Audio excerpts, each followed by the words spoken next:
73 seconds.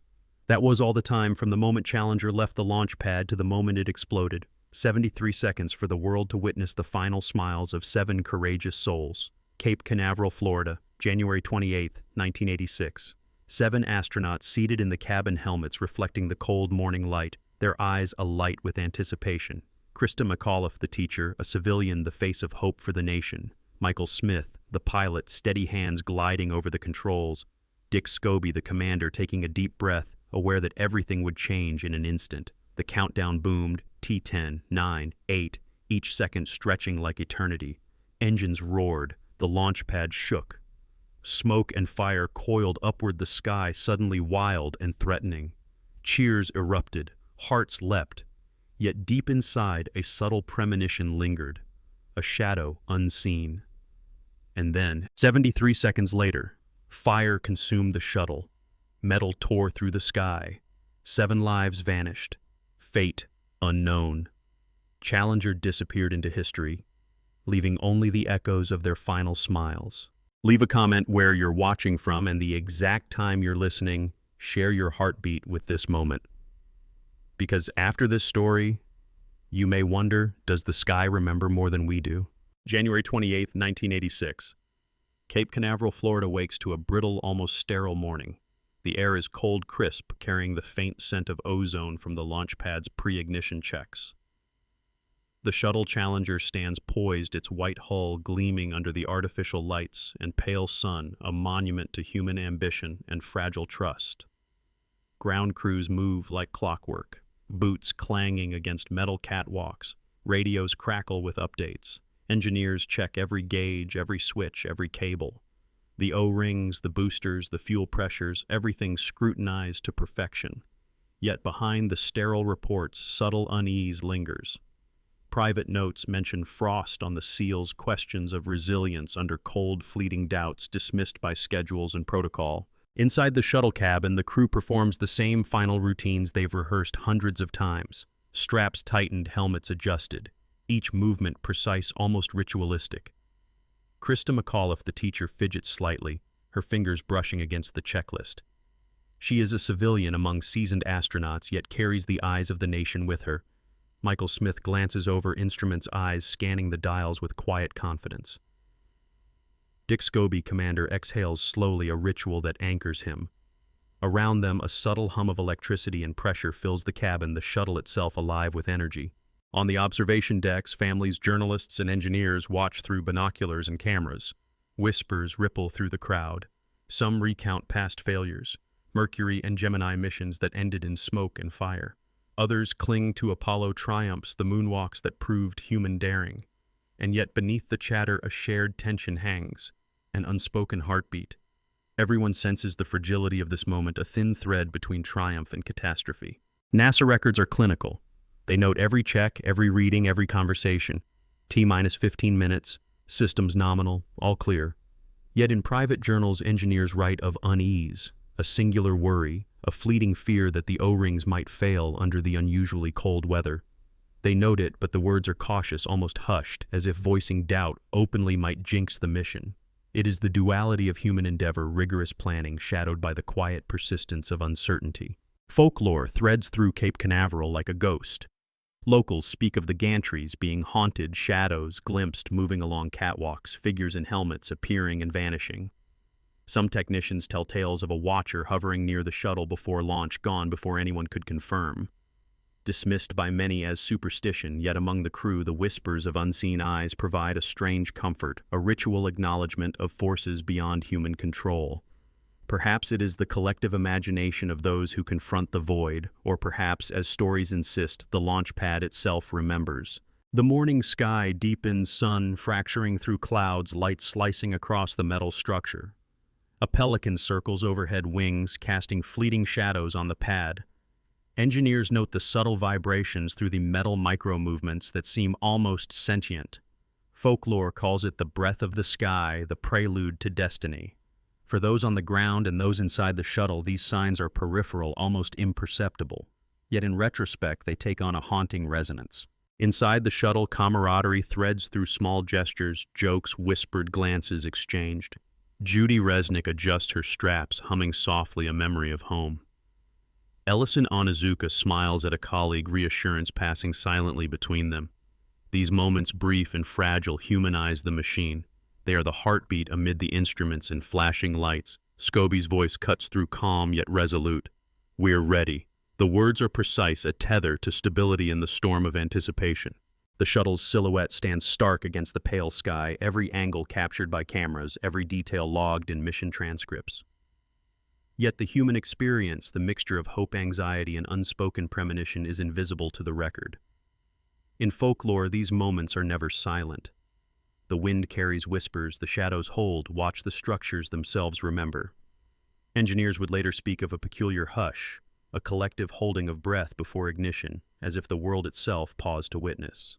And so the morning stretches, each second dense with expectation, the shuttle a sculpture of ambition, the crew unaware of the precise measure of fate.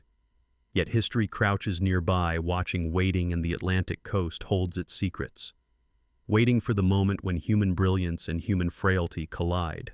NASA mission transcripts, declassified reports, and internal memos paint a picture both precise and chilling. The pre-launch checks recorded every valve, every O-ring, every temperature reading. Engineers logged anomalies in private notebooks, concerns over cold weather effect on the right solid rocket booster. O-ring one note reads, another quietly adds, possible erosion under frost. Monitor closely. The tone is careful, almost detached, but the words linger, a reminder that even perfect preparation cannot erase uncertainty. Media coverage at the time frames the day with normalcy. Newspapers ran photographs of the crew smiling in their seats, waves of optimism flowing from the nation's collective imagination. The press releases highlight technical readiness. All systems are nominal. Challenger poised for a successful launch.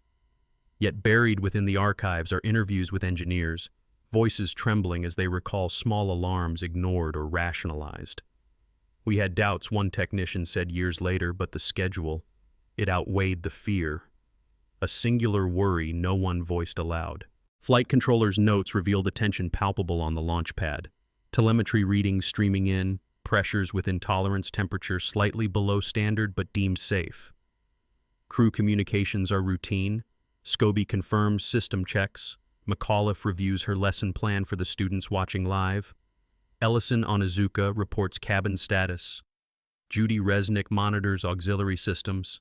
The transcript reads like clockwork, yet a reader cannot ignore the human element, the tension behind the sterile words, the quiet heartbeat under the recorded voice. The official record of the explosion is stark. T plus 73 seconds. Sudden loss of signal. Telemetry indicates structural failure. The shuttle breaks apart. Fire and debris trace a deadly arc in the sky. 7 lives vanish. Singular disappearance. Fate unknown. Investigators later reconstruct the sequence using film footage, radar, and debris recovery.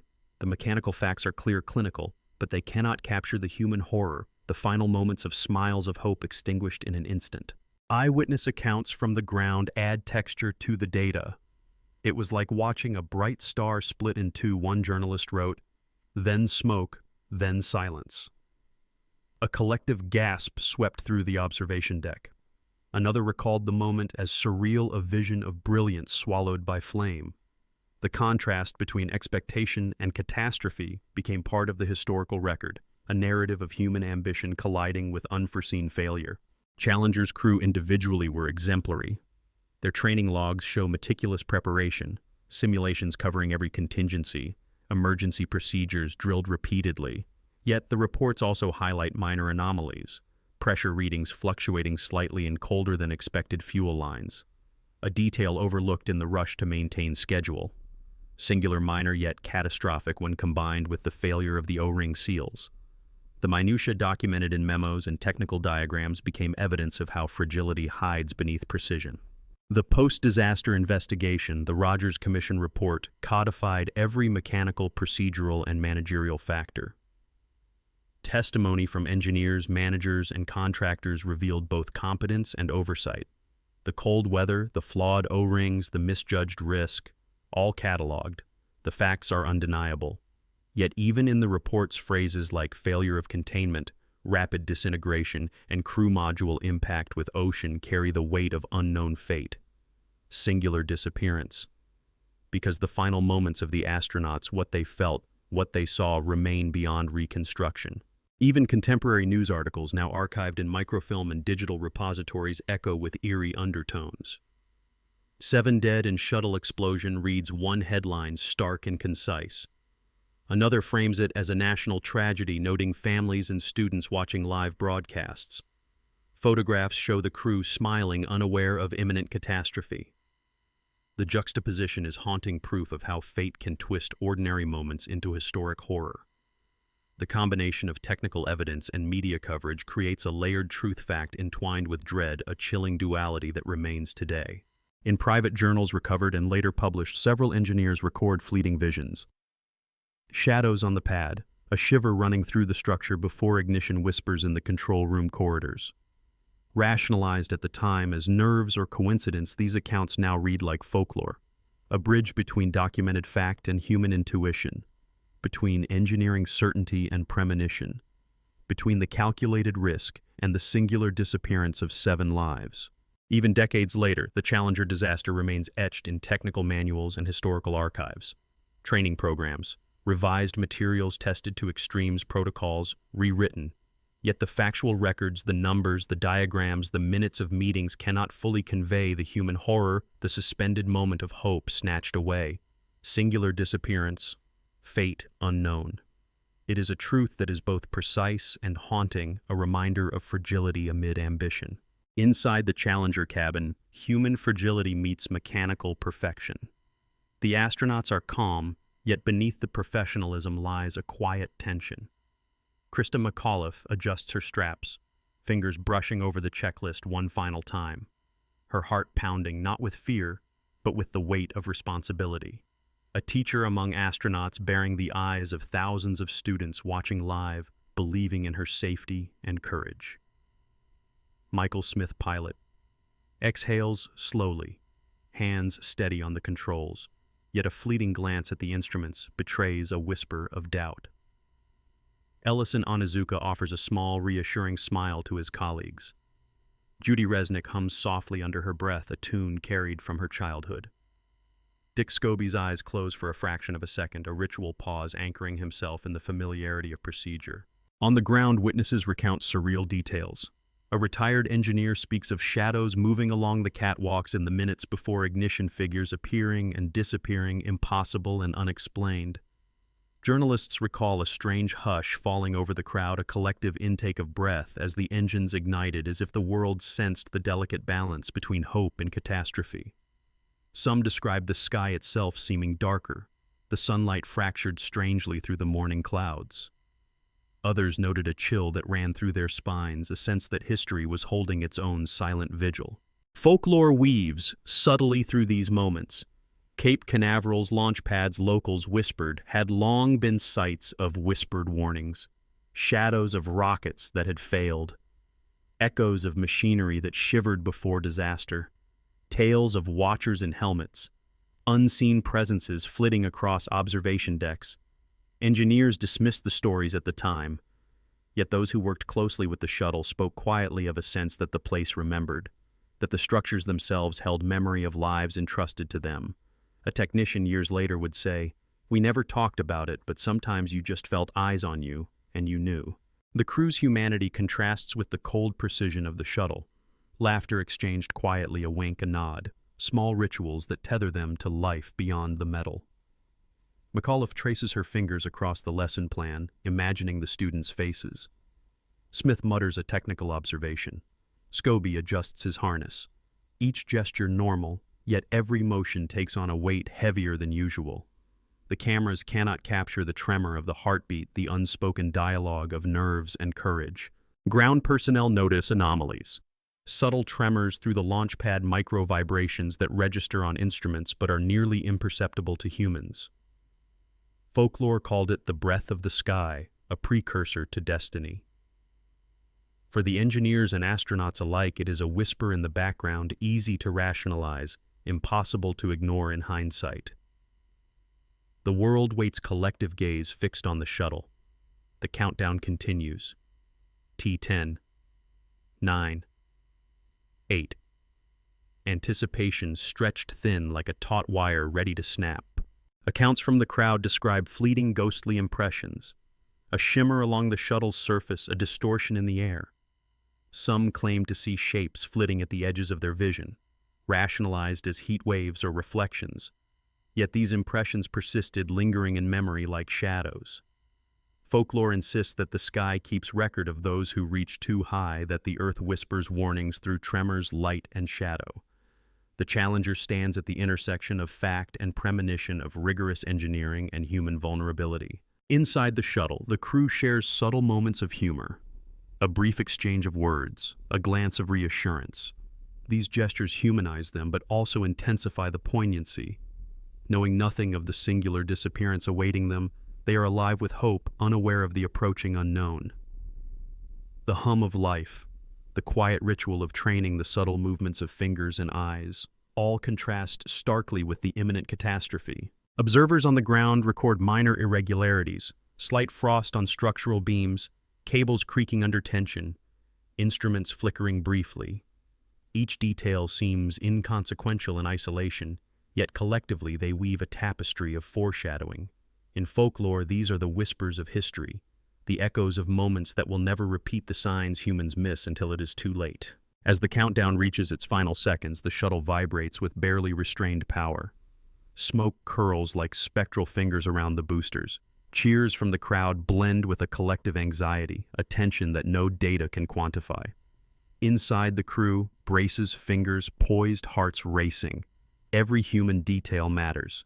Every gesture, every glance, every small ritual becomes a memory that will endure long after the instruments fall silent. The launch pad itself seems to watch, a silent witness to ambition, courage, and the fragility of life. Legends would later speak of ghostly imprints in the gantry's shadows lingering where none should exist. Stories told quietly passed among engineers and families. These tales intertwine with the documented fact, creating a dual reality where human courage and mechanical failure collide, where singular disappearance and fate unknown are more than just words, they are lived experience. The shuttle rises, engines roaring, and for the briefest instant the world believes in triumph. The smiles of the 7 astronauts are captured on camera, immortalized. Yet folklore and fact intermingle. Shadows stretch across observation decks. Winds seem to carry whispers. The launch pad remembers. The crew's final gestures, their hope, their courage etched into the place and into history. A haunting reminder that human life, no matter how prepared or brilliant, can vanish in an instant. The morning of January 28, 1986 had begun like any other launch day. Procedures checked. Crews briefed, cameras rolling, but history was already poised to pivot toward tragedy. NASA logs capture the minutiae, booster pressures, fuel temperatures, telemetry streaming in from sensors embedded deep in the shuttle's frame. A single line in a pre-launch memo reads, "Monitor O-ring integrity under cold conditions." It seems innocuous, ordinary, yet in hindsight it resonates with ominous weight. Post-launch recordings reveal the sudden anomaly, T plus 73 seconds. A sharp signal loss. Sensors indicate structural failure in the right solid rocket booster. Telemetry data stops midstream, leaving an incomplete record of what happened in the final moments. 7 lives are now untraceable. Singular disappearance. Fate unknown. Film footage from ground cameras captures only fire smoke and debris tracing an arc through the sky. Human presence reduced to silhouettes, frozen smiles, and memory. The precision of engineering collides violently with the unpredictability of circumstance. Debriefings with engineers and controllers later made public recount frantic attempts to interpret the unfolding disaster. Warnings had been ignored or rationalized prior to launch, minor anomalies dismissed. Now every detail is magnified. A missing sensor reading here, an unusually brittle seal there. Each element a thread woven into the fabric of catastrophe. The meticulous logs originally intended to prove safety now serve as ghostly testimonies to what might have been prevented. Recovery teams combed the ocean near the launch site, debris cataloged meticulously, pieces of Challenger traced, mapped, and archived. personal items of the crew recovered, cataloged, and stored. Each object, small and intimate, carries the weight of human presence. Gloves, helmets, and mission patches now artifacts of singular disappearance. Fate unknown to those who witness, to those who mourn. To historians, these artifacts speak volumes. The cold, impersonal language of documentation contrasted sharply with the very human tragedy they signify. Media accounts recount the public reaction. Families, students, and viewers across the nation are stunned. Photographs of the crew smiling moments before the disaster flood newspapers. Headlines vary in tone: shock, disbelief, grief. Interviews with on-site reporters capture surreal, almost hallucinatory descriptions. It was like watching a star explode in reverse, one journalist recalls. Flames rose where hope had been moments before. The collective memory of the nation entwines with technical data. Fact and human emotion fused into a haunting narrative. Inside NASA, internal memos document discussions that now read like prophetic warnings. Schedule pressures may outweigh technical concerns, one-line notes. Another mentions frost-induced stress on seals. Engineers had debated risk thresholds quietly. The official narrative emphasizes success and readiness, but the private notes reveal the human calculation of danger. Each ignored caution now magnified in historical consequence. The dichotomy of preparation and vulnerability becomes central to understanding the disaster. Folklore emerges from the shadows of documentation. Stories whispered among engineers and local residents. Tales of shadows moving along the gantries, unexplained cold spots, and equipment that seemed to resist human interaction. One veteran technician later described seeing a figure standing near the shuttle as it ignited, vanishing as observers approached. Rationalized at the time, now haunting when combined with the empirical record. The motif of an unseen witness, the idea of history itself observing threads through both folklore and fact. Eyewitnesses describe anomalies too subtle for instruments, sudden gusts against observation decks, reflections bending strangely, a shift in light that seemed unnatural. Children watching from classrooms report seeing flashes that did not match television coverage. Teachers and families recall a collective shiver passing through the crowd. The mundane becomes portentous, and the boundary between reality and premonition blurs. This is the bridge between recorded fact and human perception, between technical failure and the eerie sense of history watching. The final moments, reconstructed from recovered telemetry and film footage, reveal the terrifying speed of events. Fire engulfs the shuttle in an instant. Structural disintegration follows. Human reaction is impossible to reconstruct. Only the data remains: pressure spike signals, drop debris arcs. These figures, cold and clinical, carry the echo of human tragedy. Singular disappearance, fate unknown. Yet every recorded second pulses with the weight of lives, the human presence made spectral by its absence. Decades later, researchers and historians revisit the data. NASA's own archives, filled with memos, logs, and images, provide a chilling mosaic of cause and consequence. The O-ring failure, the cold weather, the misjudged risk, each detail documented. The narrative becomes layered, the precision of science intertwined with the fragility of human decision-making. Folklore and witness accounts add color to the black and white technical record. Shadows, whispers, intuition, elements that exist outside charts and diagrams, but which persist in memory and retelling. The bridge motif extends further. Challenger is not an isolated event. It links to the broader history of spaceflight, of ambition and loss. Apollo 1 earlier shuttle tests, Mercury and Gemini missions. Each carries lessons, echoes of danger, a resonance that haunts Cape Canaveral. The motif of vigilance, of small anomalies becoming catastrophic, threads through time. A pattern repeated, studied, and memorialized. Singular disappearance, fate unknown. The lesson is both technical and human, a reminder that courage exists alongside vulnerability. In these facts, meticulously documented, the human story persists. The smiles, the gestures, the quiet rituals. McAuliffe adjusting straps, Smith scanning instruments, Resnick humming, Scobie pausing for a breath. All these moments now frozen between technical readings and folklore. Human presence captured in fragments, reconstructed through numbers and memory. Yet the full reality, the lived experience of those 73 seconds remains beyond our grasp. The bridge between fact and perception is complete. NASA's precise records, eyewitness testimony, and folklore converge. The disaster is fully documented, yet still enigmatic. Singular disappearance. Fate unknown. The shuttle, the crew, the launch pad, all remain etched into history, and into the collective imagination where technical precision meets the haunting residue of what cannot be fully explained. The seconds after T+73 stretch into eternity. Fire consumes the shuttle. Metal shreds twisting skyward. The cabin breaks apart, and the final moments of 7 lives are lost to history. On the ground, instruments capture fragments, booster telemetry pressure spikes, debris velocities, but nothing can measure the human experience. Krista McAuliffe's fingers frozen mid-gesture, Michael Smith's eyes intent on instruments, Dick Scobie's last exhale. Singular disappearance. Fate unknown.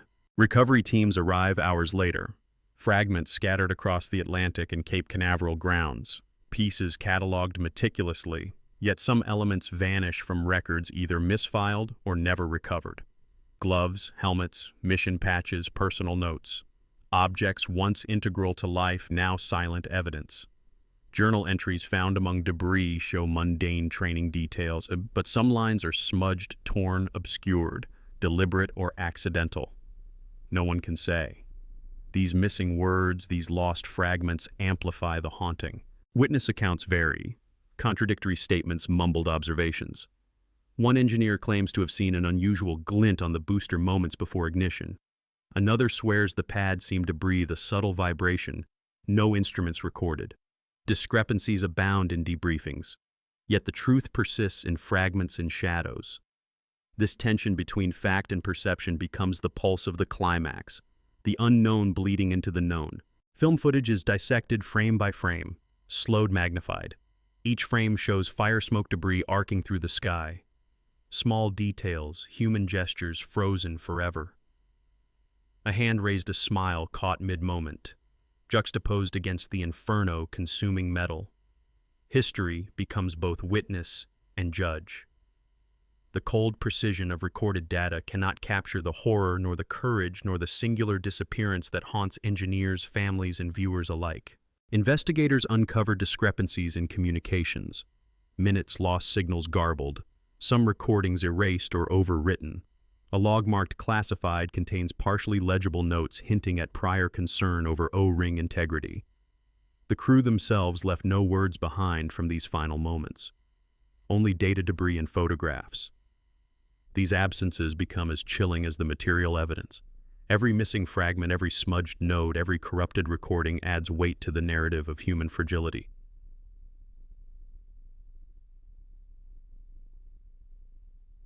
Folklore threads through the climax. Technicians whisper of shadows on the pad of lights flickering inexplicably, of equipment seeming to resist manipulation. One witness recalls a faint silhouette in the smoke gone before anyone could focus. Locals speak of a watching sky, an observer beyond comprehension. The ghostly imprint of Challenger lingers in the minds of those who saw it rise and fall, blending with facts, lending a spectral aura to documented reality. Families receive word. Grief and disbelief. Reports cite data coordinates, telemetry readings. Yet these numbers cannot convey absence, the tangible human cost. The juxtaposition of cold, objective fact against raw, emotional experience intensifies the horror. Singular disappearance, fate unknown. Every press photograph, every recovered fragment, every log entry underscores what was lost, what remains incomprehensible. The Rogers Commission report later reconstructs events with clinical precision. O-ring failure, structural disintegration, pressure anomalies. The mechanical facts are undeniable, yet the human moments, the smiles, the gestures, the last thoughts are forever unrecorded. Engineers testify to both caution ignored and the limits of foresight. Managers' recollections conflict, minutes lost, decision chains broken. The evidence itself becomes a haunting, the human story partially erased. Even decades later, the shadows of Challenger's final seconds linger. Archival footage, replayed stills, studied. Historians, engineers, journalists all attempt to piece together the puzzle, and yet some elements remain elusive. Singular disappearance. Fate unknown. The physical evidence, the accounts, the folklore, they intertwine into a climax of human ambition, error, and inevitability. a crescendo of tension that no narrative can fully resolve. The shuttle's remnants scattered catalogued yet incomplete form, a spectral archive. Gloves drift on the water helmet's dented fragments of personal notes smudged. Each item a ghost of a life once vibrant, now absorbed into history's shadow. And in that loss, the story attains a haunting clarity. The climax is not the explosion alone, but the full weight of absence, the confluence of courage, error, and mystery. For those who study, watch, or remember the final moments of Challenger offer a lesson in both human endeavor and fragility. The recorded facts document what occurred. Folklore and memory fill in what cannot be measured. And the result is a narrative that transcends the purely technical. A story of 7 souls, singular disappearance, fate unknown, and a sky that witnessed everything and revealed nothing. Decades have passed since that fateful morning of January 28, 1986. Cape Canaveral remains a place of ambition and risk, its launch pads standing as silent sentinels. The Challenger disaster is catalogued, studied, archived. Numbers, telemetry, debris, and logs, all meticulously recorded yet still incomplete. Singular disappearance, fate unknown. The human essence of those 73 seconds is forever beyond full comprehension. Historians and engineers sift through the evidence endlessly. Film footage, slowed instruments, reanalyzed eyewitness accounts, compared. Each artifact, each log entry, each photograph is a thread in a tapestry of human endeavor and human fragility. But even with all the data, a lingering unease persists. How could such precision, such preparation yield a moment so brief, so final, so tragic? The crew's lives, once vibrant and full of hope, are now eternal in memory. Krista McAuliffe, Michael Smith, Judy Resnick, Ellison, Onizuka, Ronald McNair, Gregory Jarvis, and Dick Scobie. Their courage imprinted on history, yet the silence of their final moments haunts. The smiles that greeted cameras, the gestures, the whispered reassurances, frozen forever. Singular disappearance, fate unknown. Across the nation, families, students, engineers, and viewers still recall the shock, the disbelief, the grief. The disaster became more than a technical failure. It became a symbol of human ambition colliding with unforeseen vulnerability. Folklore threads through the memory of Challenger. Shadows in the gantry, unexplained vibrations, whispers of a sky that watches, remembers, and sometimes warns. These echoes persist, bridging fact and legend. The legacy of Challenger continues to shape spaceflight. Training protocols, rewritten materials tested to extremes, engineering standards reevaluated. Every launch since carries a silent acknowledgement of what was lost. And yet, despite all the knowledge, despite all the preparation, the human heart remembers differently. The data tells one story, the memory another. The echoes of courage, the traces of final smiles, haunting, enduring. Some say the sky itself holds memory. That moments like those 73 seconds are recorded in ways instruments cannot detect. A teacher's hope, a commander's calm, a pilot's diligence. Forever suspended between existence and history. Singular disappearance. Fate unknown. It is a reminder that human life, ambition, and hope exist on the thinnest thread, that every moment of achievement carries risk, and that even meticulous planning cannot protect against the unexpected. As the sun sets over Cape Canaveral, the launch pads stand in silence. Wind rustles through cables and structures, perhaps carrying whispers of what once occurred. Observers reflect. Engineers ponder. Families grieve. Students remember a teacher who reached for the stars. The world continues to look upward, inspired and cautious, aware that courage is inseparable from vulnerability, that every ascent carries both hope and shadow. And so the story of Challenger remains, a fusion of documented fact, human courage, folklore, and haunting absence, singular disappearance, fate unknown. The echoes of those final smiles reverberate across time, challenging us to remember, to honor, and to question. How much do we truly know of the moments we witness? How much does the sky itself recall? You have just listened to another record from Classified Chronicles. If you want to uncover more stories where history meets mystery and courage collides with the unknown, subscribe and follow the echoes that remain, because some events once witnessed never truly leave us, and some skies remember everything.